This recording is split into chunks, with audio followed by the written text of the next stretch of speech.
Today I'm going to talk about fatty liver, what it is, how we get it, and what new research is telling us about how we can reverse it naturally without any drugs, just a change in our diet. This is a picture of what fatty liver looks like. It's pretty much what it sounds like, too much fat in the liver. What's wrong with that? Well, fat, which is the molecule called triglycerides, should be stored in fat cells, which are called adipocytes. If you store fat in fat cells, well, it doesn't cause a lot of problems. But if you store fat in the liver where it's not supposed to be stored, then you're going to get a lot of problems. So when you look at non-alcoholic fatty liver disease, and the first stage is what you can see is that the cells are swollen up with all this extra fat. As it progresses to non-alcoholic steatohepatitis, or NASH, you start to develop a lot of inflammation. And this inflammation in the liver can actually destroy the liver and completely wipe it out, leading to destruction, which is called cirrhosis. And at that point, you might even need a liver transplant. Non-alcoholic fatty liver disease is becoming a bigger and bigger problem in North America and now all over the world. In fact, it was barely known in 1980 when the first cases were described. From a virtually unknown disease in 1980, it's become an epidemic. Up to 25% of people in the United States are thought to have non-alcoholic fatty liver disease. And it's not just a problem with the fat, in fact, it's causing a lot of liver problems overall. This is data from the United Kingdom, which shows that hospitalizations for fatty liver disease have increased almost tenfold from 1998 to 2010. As a cause of liver transplantation, it's doubled from 2007 to 2013. Normally, the liver can produce some fat, and it does take in fat from other sources, such as the plasma, which is the bloodstream. There are fatty acids. The evening meal contains fatty acids as well. And it will go into the liver, and the liver will export it out. The difference between normal livers and non-alcoholic fatty liver disease is that there's a massive increase in the amount of fat that is produced by this process called de novo lipogenesis. This is the creation of new fat. But what is it created from? It's not from old fat, it's from sugar. When we talk about sugars, there's two main molecules we're talking about. Glucose, which is the main sugar that you find in starches like bread, flour, rice, potatoes. Those are long chains of glucose. The other simple sugar is fructose, and that's what's found in high fructose corn syrup and also table sugar or sucrose. That is one molecule of glucose and one molecule of fructose. Fructose is a very important molecule for de novo lipogenesis because the fructose cannot be metabolized by any cell other than the liver. Whereas most of the cells of your body, that is your heart, your muscles, your kidneys, your liver, can use glucose for energy, none of those can use the fructose. So all the fructose that you eat essentially goes straight into the liver. And from this diagram, you can see that it gets turned into triglycerides or new fat. And from there, it's supposed to be exported out, but if you're producing too much of this new fat, then it's going to accumulate in the liver.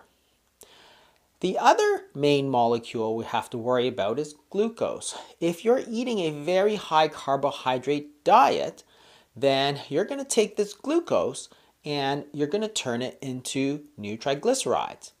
This is a diagram of how it happens, and it seems very complicated, but essentially you can see that you're taking the feedstock, which is glucose, putting it through this metabolic pathway in the liver, which is the hepatocyte, and out comes triglycerides or new fat.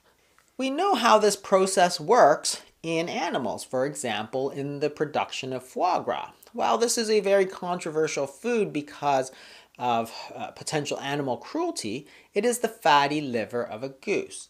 And it's made by putting a tube down and feeding these ducks large amounts of not fat, but starches. Corn mash in this case.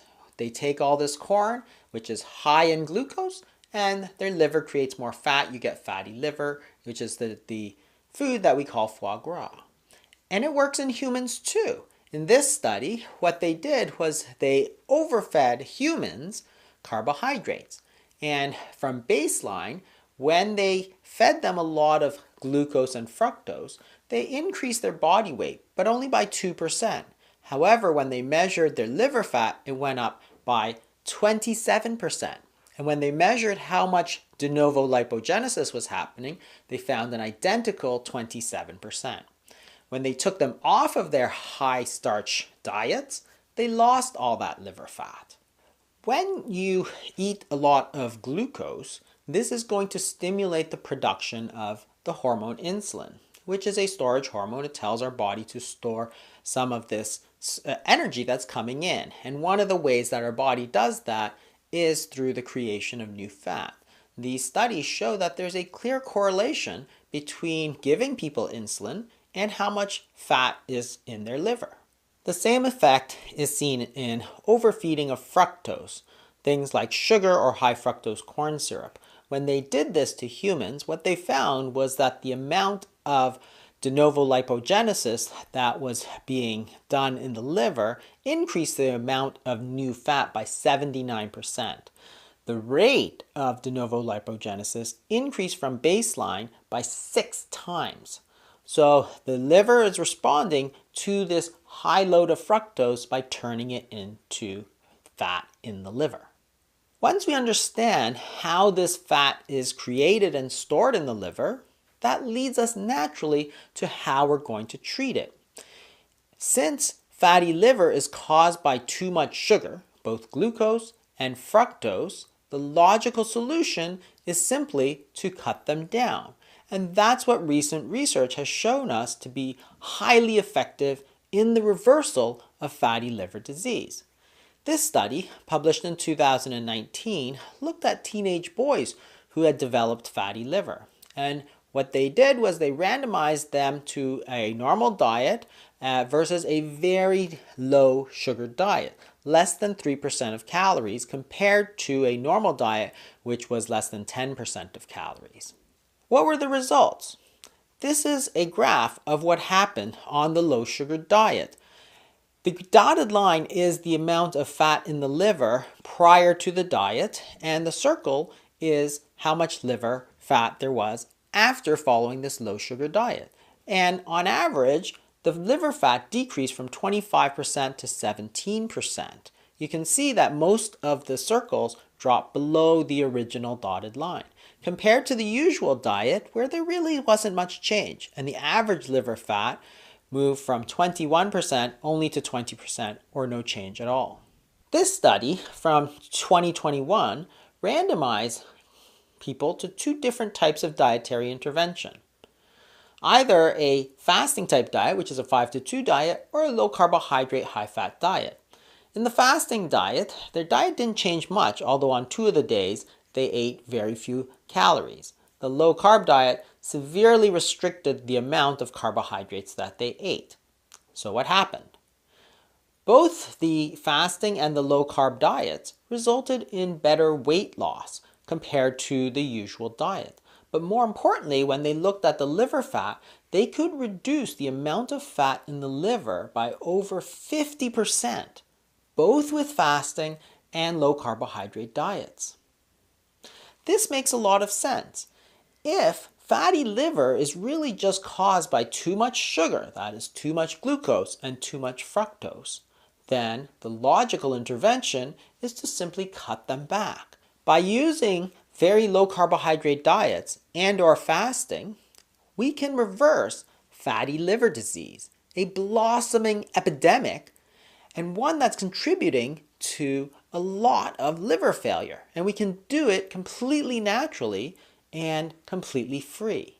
We just have to take the knowledge of how it develops and apply it to our lives. If you want to learn more about how to use intermittent fasting, you can check out the other videos in my playlist somewhere here. Thanks for watching. If you learned something, maybe share it with a friend. They might learn something too.